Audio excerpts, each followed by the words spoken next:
Hello ਪਿਆਰੇ ਵਿਦਿਆਰਥੀਓ, ਸਾਰਿਆਂ ਨੂੰ ਸਤਿ ਸ਼੍ਰੀ ਅਕਾਲ। ਸਾਰਿਆਂ ਨੂੰ ਜੀ ਆਇਆਂ ਨੂੰ। ਤੁਹਾਡੇ ਨਾਲ ਬੈਠੇ ਤੁਹਾਡੇ ਮਾਤਾ ਪਿਤਾ, ਛੋਟੇ ਵੱਡੇ ਭੈਣ ਭਰਾ ਅਤੇ ਮੇਰੇ ਬਹੁਤ ਹੀ ਸਤਿਕਾਰਯੋਗ ਅਧਿਆਪਕ ਸਾਥੀ, ਸਾਰਿਆਂ ਦਾ ਮੈਂ ਤਹਿ ਦਿਲ ਤੋਂ ਬਹੁਤ ਬਹੁਤ ਸਵਾਗਤ ਕਰਦਾ ਜੀ ਤੁਹਾਡਾ। ਪਿਆਰੇ ਬੱਚਿਓ, ਪਿਛਲੇ ਦਿਨੀ ਕੁਝ ਖਬਰਾਂ ਆਈਆਂ ਸਨ, ਤੁਹਾਨੂੰ ਵੀ ਪਤਾ ਲੱਗਾ ਹੋਵੇਗਾ ਕਿ ਕੋਵਿਡ-19 ਦੇ ਚੱਲਦਿਆਂ ਜਿਹੜੇ ਇੰਜੈਕਸ਼ਨ, ਜਿਹੜੇ ਟੀਕੇ ਲੱਗ ਰਹੇ ਨੇ ਇਸ ਕੋਵਿਡ-19 ਦੀ ਬਿਮਾਰੀ ਤੋਂ ਬਚਾਅ ਵਾਸਤੇ, ਉਹਨਾਂ ਨੂੰ ਲਗਾਉਣ ਲਈ ਜਿਹੜੀ ਉਮਰ ਹੈ ਬੱਚਿਓ, ਉਹ ਤੁਹਾਨੂੰ ਵੀ ਪਤਾ ਹੋਣੀ ਚਾਹੀਦੀ ਹੈ ਕਿ 40+ ਹੈ। ਮਤਲਬ 40 ਤੋਂ ਉੱਪਰ 42 ਸਾਲ ਤੱਕ ਹੋਣੀ ਚਾਹੀਦੀ ਹੈ। 40 ਤੋਂ 42 ਦੇ ਵਿੱਚ ਹੋਣੀ ਚਾਹੀਦੀ ਹੈ, 40+ ਉਮਰ ਹੋਣੀ ਚਾਹੀਦੀ ਹੈ। ਜਿਨ੍ਹਾਂ ਬੱਚਿਆਂ ਦੇ ਮਾਤਾ ਪਿਤਾ ਨੇ ਇਹ ਟੀਕੇ ਨਹੀਂ ਲਵਾਏ ਬੱਚਿਓ, ਉਹਨਾਂ ਨੂੰ ਜ਼ਰੂਰ ਲਵਾਉਣੇ ਚਾਹੀਦੇ ਆ। ਆਪਣੇ ਮਾਤਾ ਪਿਤਾ ਜੀ ਨੂੰ ਜ਼ਰੂਰ ਪੁੱਛੋ, ਅਗਰ ਉਹ ਟੀਕਾ ਨਹੀਂ ਲਵਾਇਆ ਤਾਂ ਉਹਨਾਂ ਨੂੰ ਜ਼ਰੂਰ ਲਵਾਉਣਾ ਚਾਹੀਦਾ। ਸੋ ਪਿਆਰੇ ਬੱਚਿਓ, ਇਸ ਜਾਣਕਾਰੀ ਦੇ ਨਾਲ ਹੀ ਆਓ ਅੱਜ ਦਾ ਵੀਡੀਓ ਸ਼ੁਰੂ ਕਰਦੇ ਹਾਂ। ਔਰ ਵੀਡੀਓ ਸ਼ੁਰੂ ਕਰਦੇ ਹਾਂ ਉਸ ਪਰਮਾਤਮਾ ਅੱਗੇ ਅਰਦਾਸ ਕਰਕੇ ਕਿ ਸਾਨੂੰ ਸਦਾ ਨਰੋਆ ਰੱਖਣ, ਸਿਹਤਮੰਦ ਰੱਖਣ, ਸਿਹਤਯਾਬ ਰੱਖਣ, ਤਾਂ ਕਿ ਸਾਰੇ ਬੱਚੇ ਖੁਸ਼ਹਾਲੀ ਨਾਲ ਜ਼ਿੰਦਗੀ ਬਤੀਤ ਕਰ ਸਕਣ, ਪੜ੍ਹ ਸਕਣ। ਤੁਹਾਡੇ ਮਾਤਾ ਪਿਤਾ ਵੀ ਅਤੇ ਮੇਰੇ ਅਧਿਆਪਕ ਸਾਥੀ ਵੀ ਹਮੇਸ਼ਾ ਇੱਕ ਚੰਗੀ ਸਿਹਤ ਪਰਮਾਤਮਾ ਉਹਨਾਂ ਨੂੰ ਬਖਸ਼ਦਾ ਰਹੇ। ਪਿਆਰੇ ਬੱਚਿਓ, ਅਸੀਂ ਪਿਛਲੇ ਦਿਨੀ ਪਾਠ ਪੜ੍ਹਿਆ ਸੀ ਪ੍ਰਵਾਸ ਪਾਠ ਦੇ ਵਿੱਚ ਤੁਸੀਂ ਦੇਖਿਆ ਸੀ ਕਿ ਸੋਨੂ ਨਾਂ ਦਾ ਲੜਕਾ ਜਿਹੜਾ ਹੈ, ਉਸ ਦੇ ਪਿਤਾ ਜੀ ਥਰਮਲ ਪਲਾਂਟ ਵਿੱਚ ਇੰਜੀਨੀਅਰ ਸਨ, ਜਿਨ੍ਹਾਂ ਦਾ ਤਬਾਦਲਾ ਦੂਰ ਨਵੇਂ ਬਣ ਰਹੇ ਥਰਮਲ ਪਲਾਂਟ ਵਿੱਚ ਹੋ ਜਾਂਦਾ ਹੈ। ਥਰਮਲ ਪਲਾਂਟ ਉਹ ਜਗ੍ਹਾ ਹੈ ਜਿੱਥੇ ਬਿਜਲੀ ਜਿਹੜੀ ਹੈ ਉਹ ਪੈਦਾ ਕਰਨ ਲਈ ਉਪਕਰਨ ਲਗਾਏ ਜਾਂਦੇ ਹਨ, ਪ੍ਰਬੰਧ ਹੁੰਦਾ ਹੈ। ਤੁਹਾਨੂੰ ਦੱਸਿਆ ਸੀ, ਇਸ ਦੇ ਨਾਲ ਹੀ ਮੈਂ ਤੁਹਾਨੂੰ ਸਮਝਾਇਆ ਸੀ ਕਿ ਪ੍ਰਵਾਸ ਕੀ ਹੁੰਦੀ ਹੈ। ਬੜੇ ਵਿਸਥਾਰ ਨਾਲ ਕੋਸ਼ਿਸ਼ ਕੀਤੀ ਸੀ ਮੈਂ ਕਿ ਹਰ ਬੱਚੇ ਨੂੰ ਸਮਝ ਆਵੇ। ਜਿਨ੍ਹਾਂ ਬੱਚਿਆਂ ਨੇ ਉਹ ਵੀਡੀਓ ਨਹੀਂ ਦੇਖਿਆ ਪਿਛਲਾ, ਉਹ ਜਾ ਕੇ ਦੇਖ ਸਕਦਾ ਹੈ। ਕਾਫੀ ਫਾਇਦਾ ਤੁਹਾਨੂੰ ਹੋਏਗਾ ਪ੍ਰਵਾਸ ਸ਼ਬਦ ਨੂੰ ਸਮਝਣ ਲਈ, ਪ੍ਰਵਾਸ ਹੁੰਦਾ ਕੀ ਹੈ ਉਸ ਨੂੰ ਸਮਝਣ ਲਈ। ਸੋ ਪਾਠ ਅਸੀਂ ਇਹ ਪੜ੍ਹ ਚੁੱਕੇ ਹਾਂ। ਮੈਂ ਸਕਰੋਲ ਡਾਊਨ ਕਰ ਰਿਹਾ ਹਾਂ, ਇਹ ਸਾਰਾ ਪਾਠ ਅਸੀਂ ਪੜ੍ਹ ਚੁੱਕੇ ਹਾਂ ਕਿ ਕਿਵੇਂ ਦੂਜੇ ਰਾਜਾਂ ਤੋਂ ਆਏ ਜਿਹੜੇ ਪ੍ਰਵਾਸੀ ਨੇ ਉਹਨਾਂ ਨੂੰ ਮੁਸ਼ਕਲਾਂ ਦਾ ਸਾਹਮਣਾ ਕਰਨਾ ਪੈਂਦਾ ਹੈ, ਔਰ ਕਿਵੇਂ ਉਹ ਆਪਣਾ ਜੀਵਨ ਬਸਰ ਕਰਦੇ ਹਾਂ ਕਾਫੀ ਮੁਸ਼ਕਲਾਂ ਦਾ ਸਾਹਮਣਾ ਕਰਦੇ ਹੋਏ। ਤੰਗੀ ਮਹਿਸੂਸ ਹੁੰਦੀ ਹੈ, ਉਹਨਾਂ ਨੂੰ ਤੰਗੀ ਹੁੰਦੀ ਹੈ। ਤੁਸੀਂ ਆਪਣੇ ਆਲੇ ਦੁਆਲੇ ਵੀ ਵੇਖ ਸਕਦੇ ਹੋ। ਤੁਹਾਨੂੰ ਮੈਂ ਦੱਸਿਆ ਵੀ ਸੀ ਕਿ ਝੁੱਗੀ ਝੋਂਪੜੇ 'ਚ ਰਹਿਣ ਵਾਲੇ ਲੋਕ, ਨਵੇਂ ਆਏ ਲੋਕ, ਉਹਨਾਂ ਦੀ ਭਾਸ਼ਾ ਤੋਂ, ਪਹਿਰਾਵੇ ਤੋਂ ਤੁਸੀਂ ਦੇਖ ਸਕਦੇ ਹੋ ਕਿ ਇਹ ਪ੍ਰਵਾਸੀ ਨੇ, ਆਪਣਾ ਕਲਚਰ ਛੱਡ ਕੇ ਇੱਥੇ ਆਏ ਨੇ। ਜਾਂ ਤੁਸੀਂ ਕਿਤੇ ਦੂਰ ਜਾਂਦੇ ਹੋ ਤਾਂ ਉਹ ਵੀ ਤੁਹਾਨੂੰ ਦੇਖਦੇ ਹੋਣਗੇ ਕਿ ਇਹ ਪ੍ਰਵਾਸੀ ਨੇ, ਦੂਸਰੀ ਜਗ੍ਹਾ ਤੋਂ ਆਏ ਨੇ। ਹੁਣ ਪਿਆਰੇ ਬੱਚਿਓ, ਤੁਹਾਨੂੰ ਮੈਂ ਇੱਕ ਕਿਰਿਆ ਵੀ ਦਿੱਤੀ ਸੀ ਕਿ ਇਸ ਕਿਰਿਆ ਨੂੰ ਤੁਸੀਂ ਕਰਕੇ ਆਪਣੇ ਸੂਚੀ ਬਣਾਉਣੀ ਸੀ ਇੱਕ ਪਰਿਵਾਰਾਂ ਦੀ ਜਿਹੜੇ ਦੂਰ ਦਰਾਡੇ ਥਾਵਾਂ ਤੋਂ ਆਏ ਨੇ, ਉਹਨਾਂ ਨੂੰ ਕਿਉਂ ਆਉਣਾ ਪਿਆ, ਉਹਨਾਂ ਦੀਆਂ ਕੀ ਮੁਸ਼ਕਲਾਂ ਸਨ। ਇਸ ਸਾਰੇ ਬਾਰੇ ਮੈਂ ਤੁਹਾਨੂੰ ਲਿਖਣ ਵਾਸਤੇ ਕਾਪੀ 'ਤੇ ਕਿਹਾ ਸੀ। ਆਈ ਹੋਪ ਕਿ ਸਾਰੇ ਬੱਚਿਆਂ ਨੇ ਲਿਖਿਆ ਹੋਵੇਗਾ। ਥੋੜ੍ਹਾ ਬਹੁਤਾ ਜਿੰਨੀ ਵੀ ਜਾਣਕਾਰੀ ਤੁਸੀਂ ਇਕੱਤਰ ਕੀਤੀ ਹੈ, ਉਸ ਹਿਸਾਬ ਨਾਲ ਤੁਸੀਂ ਉਸ ਨੂੰ ਇਕੱਤਰ ਕਰਕੇ ਆਪਣੀਆਂ ਨੋਟਬੁੱਕਸ 'ਤੇ ਨੋਟ ਕੀਤਾ ਹੋਵੇਗਾ। ਆਓ ਅੱਜ ਅਸੀਂ ਸ਼ੁਰੂਆਤ ਕਰਾਂਗੇ ਕੁਝ ਯਾਦ ਰੱਖਣਯੋਗ ਗੱਲਾਂ। ਯਾਦ ਰੱਖਣਯੋਗ ਗੱਲਾਂ ਬੇਟਾ ਉਹ ਗੱਲਾਂ ਹੁੰਦੀਆਂ ਨੇ ਜਿਹੜੀਆਂ ਅਸੀਂ ਇਸ ਪਾਠ ਵਿੱਚ ਪੜ੍ਹੀਆਂ ਨੇ, ਬਾਰ-ਬਾਰ ਆਈਆਂ ਨੇ, ਉਹਨਾਂ ਦੇ ਅਰਥ ਵੀ ਸਪਸ਼ਟ ਹੋਏ ਨੇ, ਪਰ ਸਾਨੂੰ ਯਾਦ ਰਹਿਣੇ ਚਾਹੀਦੇ ਨੇ। ਇਸ ਕਰਕੇ ਇਸ ਨੂੰ ਕਿਹਾ ਜਾਂਦਾ ਹੈ ਯਾਦ ਰੱਖਣਯੋਗ ਗੱਲਾਂ। ਸੋ ਇਹ ਯਾਦ ਰੱਖਣਯੋਗ ਗੱਲਾਂ ਕਿਹੜੀਆਂ ਨੇ? ਪਹਿਲੀ ਹੈ ਕਿ ਦੂਸਰੇ ਰਾਜਾਂ ਤੋਂ ਕੰਮ ਦੀ ਭਾਲ ਵਿੱਚ ਆਏ ਲੋਕਾਂ ਨੂੰ ਪ੍ਰਵਾਸੀ ਕਿਹਾ ਜਾਂਦਾ ਹੈ। ਪ੍ਰਵਾਸੀ ਲੋਕਾਂ ਦੀ ਭਾਸ਼ਾ ਵੱਖਰੀ ਹੋਣ ਕਾਰਨ ਉਹਨਾਂ ਦੇ ਬੱਚਿਆਂ ਨੂੰ ਪੜ੍ਹਾਈ ਕਰਨ ਵਿੱਚ ਮੁਸ਼ਕਲ ਆਉਂਦੀ ਹੈ। ਪ੍ਰਵਾਸ ਦੌਰਾਨ ਲੋਕ ਬਹੁਤ ਕੁਝ ਨਵਾਂ ਦੇਖਦੇ ਅਤੇ ਸਿੱਖਦੇ ਹਨ। ਸੋ ਇਸ ਤੋਂ ਅੱਗੇ ਬੇਟਾ ਅਸੀਂ ਹੁਣ ਸਾਡੇ ਕੋਲ ਅਭਿਆਸ ਜਿਹੜੀ ਹੈ ਸ਼ੁਰੂ ਹੈ। ਸਭ ਤੋਂ ਪਹਿਲਾਂ ਅਸੀਂ ਖਾਲੀ ਸਥਾਨ ਜਿਹੜੇ ਨੇ ਉਹ ਭਰਨੇ ਨੇ। ਸ਼ਬਦ ਸਾਨੂੰ ਜਿਹੜੇ ਨੇ ਉੱਪਰ ਦਿੱਤੇ ਗਏ ਨੇ, ਇਹਨਾਂ ਸ਼ਬਦਾਂ ਦੀ ਮਦਦ ਨਾਲ ਅਸੀਂ ਇਹ ਖਾਲੀ ਥਾਵਾਂ ਭਰਾਂਗੇ। ਇਹ ਸਾਡੀ ਸਮਝ ਪਕੇਰੀ ਕਰਨ ਵਾਸਤੇ ਹੈ ਕਿ ਪਾਠ ਵਿੱਚ ਅਸੀਂ ਕੀ ਪੜ੍ਹਿਆ ਹੈ, ਕਿਉਂਕਿ ਪਾਠ ਵਿੱਚ ਜੋ ਅਸੀਂ ਪੜ੍ਹਿਆ ਹੈ, ਅਗਰ ਸਾਨੂੰ ਉਸ ਦੀ ਪੂਰੀ ਜਾਣਕਾਰੀ ਹੈ ਤਾਂ ਹੀ ਅਸੀਂ ਬੱਚਿਓ ਇਹ ਜਿਹੜੀ ਖਾਲੀ ਥਾਵਾਂ ਨੇ ਉਹਨਾਂ ਨੂੰ ਚੰਗੇ ਅਤੇ ਸੁਚੱਜੇ ਢੰਗ ਨਾਲ ਭਰ ਸਕਦੇ ਹਾਂ। ਆਓ ਪਹਿਲਾਂ ਇਹਨਾਂ ਸ਼ਬਦਾਂ ਨੂੰ ਪੜ੍ਹਦੇ ਹਾਂ। ਪਹਿਲਾ ਸ਼ਬਦ ਹੈ ਪ੍ਰਵਾਸੀ, दूसरा है रोज़गार, तीसरा है थर्मल प्लांट और चौथा है मुश्किल।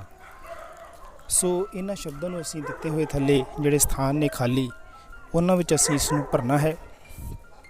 ਆਓ ਇਸ ਨੂੰ ਭਰਨ ਦੀ ਕੋਸ਼ਿਸ਼ ਕਰਦੇ ਹਾਂ। ਪਹਿਲਾਂ ਜਿਹੜੇ ਵਾਕ ਨੇ ਉਹਨਾਂ ਨੂੰ ਅਸੀਂ ਪੜ੍ਹਾਂਗੇ।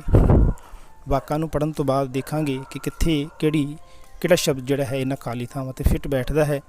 ਪਹਿਲਾਂ ਅਸੀਂ ਵਾਕ ਪੜ੍ਹਾਂਗੇ। ਸ਼ਹਿਰ ਤੋਂ ਦੂਰ ਡੈਸ਼ ਬਣ ਰਿਹਾ ਸੀ। ਹੁਣ ਬੇਟਾ ਸ਼ਹਿਰ ਤੋਂ ਦੂਰ ਕੀ ਬਣ ਰਿਹਾ ਸੀ?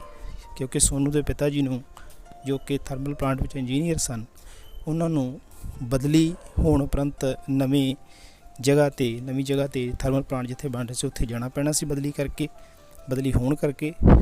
ਸੋ ਸ਼ਹਿਰ ਤੋਂ ਦੂਰ ਕੀ ਬਣ ਰਿਹਾ ਸੀ? Thermal plant.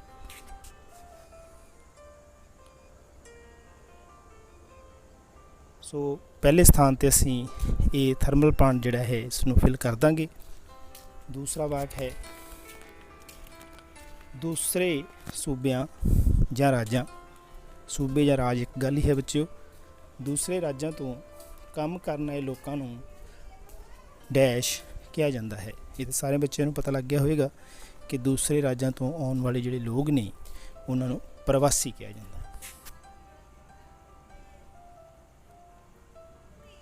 ਇਹ ਅਸੀਂ 2 ਨੰਬਰ ਸਥਾਨ 'ਤੇ ਭਰਾਂਗੇ ਪ੍ਰਵਾਸੀ। ਈੜੀ ਹੈ ਬਹੁਤ ਸਾਰੇ ਲੋਕਾਂ ਨੂੰ ਡੈਸ਼ ਲਈ ਦੂਰ ਜਾਣਾ ਪੈਂਦਾ ਹੈ। ਸੋ ਦੂਰ ਜਾਣ ਵਾਸਤੇ ਬੇਟਾ ਅਸੀਂ ਕਮਾਈ ਦੇ ਸਾਧਨਾਂ ਕਰਕੇ ਹੀ ਦੂਰ ਜਾਂਦੇ ਹਾਂ, ਕਮਾਉਣ ਵਾਸਤੇ ਜਾਂਦੇ ਹਾਂ, ਕੰਮ ਕਰਨ ਵਾਸਤੇ ਜਾਂਦੇ ਹਾਂ। ਸੋ ਸਾਨੂੰ ਕੰਮ ਵਾਸਤੇ ਰੁਜ਼ਗਾਰ ਦੀ ਭਾਲ ਕਰਨੀ ਪੈਂਦੀ ਹੈ, ਕੰਮ ਲੱਭਣਾ ਪੈਂਦਾ ਹੈ। ਇਸ ਕਰਕੇ ਆਪਾਂ ਇੱਥੇ ਭਰਾਂਗੇ ਬਹੁਤ ਸਾਰੇ ਲੋਕਾਂ ਨੂੰ ਰੁਜ਼ਗਾਰ ਲਈ ਦੂਰ ਜਾਣਾ ਪੈਂਦਾ ਹੈ। ਇੱਥੇ ਅਸੀਂ ਇਸ ਨੂੰ ਤੀਸਰੇ ਨੰਬਰ 'ਤੇ ਫਿੱਟ ਕਰ ਦੇਵਾਂਗੇ। ਔਰ ਚੌਥਾ ਸੱਸਾ ਜਿਹੜਾ ਹੈ ਉਸ ਵਾਕ ਨੂੰ ਪੜ੍ਹਦੇ ਹਾਂ। ਮੀਂਹ ਹਨੇਰੀ ਆਉਣ 'ਤੇ ਝੁੱਗੀਆਂ ਵਿੱਚ ਰਹਿਣ ਵਾਲੇ ਲੋਕਾਂ ਨੂੰ ਬਹੁਤ ਡੈਸ਼ ਸਾਹਮਣਾ ਕਰਨਾ ਪੈਂਦਾ ਹੈ। ਅਖੀਰਲਾ ਬਚਿਆ ਮੁਸ਼ਕਿਲਾਂ ਦਾ, ਕਿਉਂਕਿ ਅਸੀਂ ਜਦੋਂ ਤੁਹਾਨੂੰ ਮੈਂ ਇਹ ਕਿਹਾ ਸੀ ਕਿ ਤੁਸੀਂ ਸੂਚੀ ਬਣਾਉਣੀ ਹੈ, ਉਹਦੇ ਵਿੱਚ ਇਹੀ ਪੁੱਛਿਆ ਗਿਆ ਸੀ ਕਿ ਕਿੰਨਾ ਮੁਸ਼ਕਿਲਾਂ ਦਾ ਸਾਹਮਣਾ ਕਰਨਾ ਪੈਂਦਾ ਹੈ। ਸੋ ਇੱਥੇ ਸਵਾਲ ਵੀ ਇਹੀ ਹੈ, ਜਵਾਬ ਵੀ ਇਹੀ ਹੈ ਕਿ ਝੁੱਗੀਆਂ ਝੋਪੜੀਆਂ 'ਚ ਜਿਹੜੇ ਰਹਿਣ ਵਾਲੇ ਲੋਕ ਨੇ, ਕਿਉਂਕਿ ਦੂਰ ਦਰੇਡੇ ਤੋਂ ਆਏ ਹੁੰਦੇ ਨੇ, ਜਦੋਂ ਮੀਂਹ ਹਨੇਰੀ ਆਉਂਦੀ ਹੈ ਤਾਂ ਉਹਨਾਂ ਨੂੰ ਕਾਫੀ ਮੁਸ਼ਕਿਲਾਂ ਦਾ ਸਾਹਮਣਾ ਜਿਹੜਾ ਕਰਨਾ ਪੈਂਦਾ ਹੈ। ਸੋ ਇੱਥੇ ਆਪਾਂ ਮੁਸ਼ਕਿਲਾਂ ਸ਼ਬਦ ਪੜ੍ਹਾਂਗੇ। ਇਸ ਤੋਂ ਅੱਗੇ ਬੇਟਾ ਨੈਕਸਟ ਅਭਿਆਸ ਦਾ ਅਗਲਾ ਪੜਾਅ ਜਿਹੜਾ ਹੈ ਉਸ ਵੱਲ ਵੱਧਦੇ ਹਾਂ।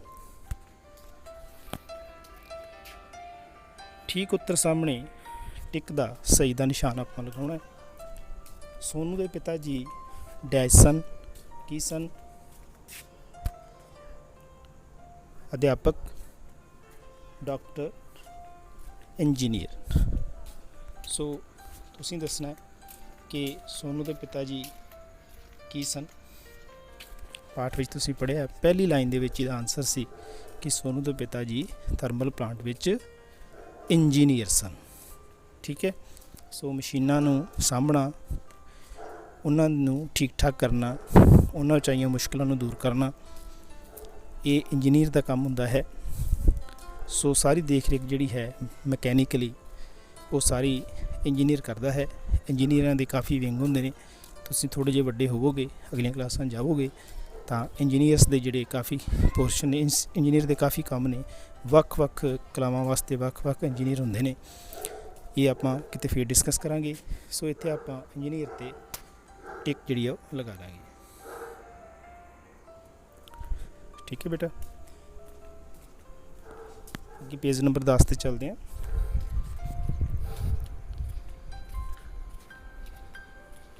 ਸੜਕ ਨੂੰ ਵਧਾਉਣ ਲਈ ਕੀ ਤੋੜਨਾ ਪੈਂਦਾ ਹੈ? ਜਦੋਂ ਸੜਕ ਅਸੀਂ ਵੱਡੀ ਕਰਦੇ ਹਾਂ, ਚੌੜੀ ਕਰਦੇ ਹਾਂ, ਆਮ ਤੁਸੀਂ ਪਿੰਡਾਂ ਵਿੱਚ ਵੀ ਵੇਖਿਆ ਹੋਵੇਗਾ, ਸ਼ਹਿਰਾਂ ਵਿੱਚ ਵੀ ਵੇਖਿਆ ਹੋਵੇਗਾ ਬੱਚਿਆਂ ਨੇ, ਕਿ ਜਦੋਂ ਸੜਕ ਚੌੜੀ ਹੁੰਦੀ ਹੈ, ਵੱਡੀ ਹੁੰਦੀ ਹੈ, ਤਾਂ ਅਸੀਂ ਕੀ ਤੋੜਦੇ ਹਾਂ? क्योंकि वही चीज़ तोड़ी जा सकती है जिहड़ी इन्हां दे किनारे वसी हुई है। बहुत सारे घर जिहड़े ने वो भी तो हुंदे है पर घरां दी दूरी सड़क तो हटवी हुंदी है। इस करके ज़्यादा नज़दीक झुग्गियां झोपड़ियां हुंदियां ने बेटा, जिन्हां नूं तोड़ना पैंदा क्योंकि वो बिना किसी कानून तो बणियां हुंदियां ने। बिना कानून तो कब्जा किया होने करके सरकार हक रखती है, मैनेजमेंट हक रखती है कि इन्हां नूं हटा दिता जाए। इन्हां नूं मौका दिता जाता है कि अपनी मर्जी नाल उत्थों चले जान। वार्निंग दी जाती है क्योंकि उन्हां दा पक्का स्थान नहीं हुंदा, कानूनी स्थान नहीं हुंदा, लिखत पढ़त करके वो जगह प्राप्त नहीं की हुंदी। मतलब कि जिहड़ी कानूनी चाराजोई है उसनूं अपना के उत्थे वो काबज नहीं हुंदे, इस करके उन्हां नूं उत्थों जाना पैंदा। सो झुग्गियां झोपड़ियां वाले जिहड़े है उन्हां नूं आपां टिक लगावांगे। झुग्गियां जिहड़ियां ने वो तोड़नियां पैंदियां ने, ठीक है बेटा। हाँ, ये भी हो सकता है कि रस्ते 'च कोई मकान होए कुछ होवे तो उसनूं भी तोड़ना जरूरी हो जाता जे अगर वो नाजायज़ तरीके नाल बनी है, बिना किसी कानून के दायरे दे अंदर आउण तो बनी है तो उसनूं भी तोड़िया जा सकता है। अगला है छोटे कमरिਆਂ ਵਿੱਚ रहना किवें लगता है? औखा,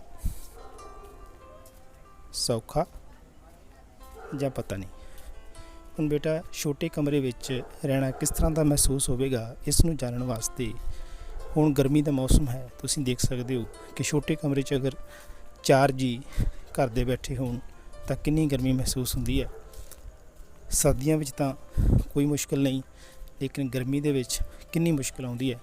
वैसे भी छोटा कमरा कंजस्टड हुंदा है, हवा बहुत घट पास होंदी है, क्रॉस घट होंदी है, वेंटिलेशन नहीं हुंदा। सो इस करके जिहड़ा है औखा है, छोटे कमरिਆਂ ਵਿੱਚ रहना जिहड़ा औखा लगता है। अगला देखते हैं, थर्मल प्लांट ਵਿੱਚ काम करन वालिਆਂ ਲਈ बनाया गया सी। ਹੁਣ थर्मल प्लांट जिन्ने भी बंदे काम करते हैं, इंसान काम करते हैं, परसन काम करते हैं, उन्होंने वास्ते स्पैशली की चीज़ बनाई जाती है? फ्लैट, कॉलोनी या बहुमंजिली इमारत।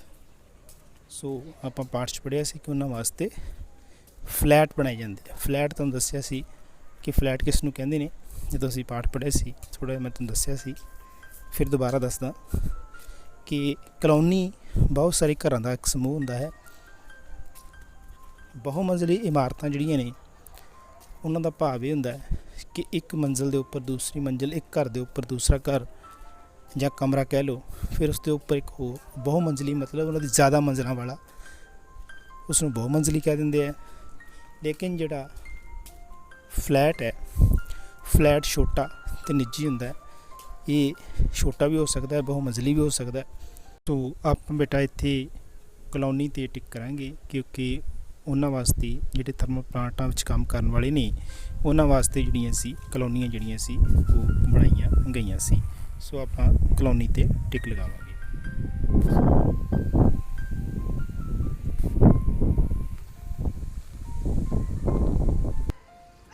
सो प्यारे बच्चों, अज असीं 2 चीज़ां जिहड़ियां ने वो कीतियां। पहली चीज़ की कीती, असीं खाली थावां भरो कीतियां, कुछ याद रखण जो गल्लां सन, पाठ नूं चंगी तरह विचारिया फिर तो, और लास्ट ते असीं जिहड़ा है वो सही स्थान ते जिहड़ा है टिक लगाउणी आपां कीती, टिक लगाई। यही काम जिहड़ा तुसीं बुक्स ते बुक्स ते भी करना है, किताबां ते भी करना है, और नाल दी नाल जिहड़ा है तुसीं अपनी कापियां ते भी सोहना सोहना करके करना है। आशा करदा हाँ जिथे तुहानूं वीडियो पसंद आया होएगा उत्थे मेरे अध्यापक साथी जिहड़े ने वो भी इस वीडियो नूं शेयर करन तो गुरेज नहीं करनगे, जरूर शेयर करनगे, अपने बच्चों तक पहुँचाउणगे। इसी आशा दे नाल ही फिर एक नवी वीडियो तुहाडे वास्ते जिहड़ी है वो प्रिपेयर करके मैं लियावांगा नैक्सट किसी होर सबजैक्ट दे विच। अपना ध्यान रखियो, अपने तो ज़्यादा अपने माता पिता का, छोटे बड़े भैन भरावां का ध्यान रखियो। फिर मिलांगे, सारिआं नूं सत श्री अकाल।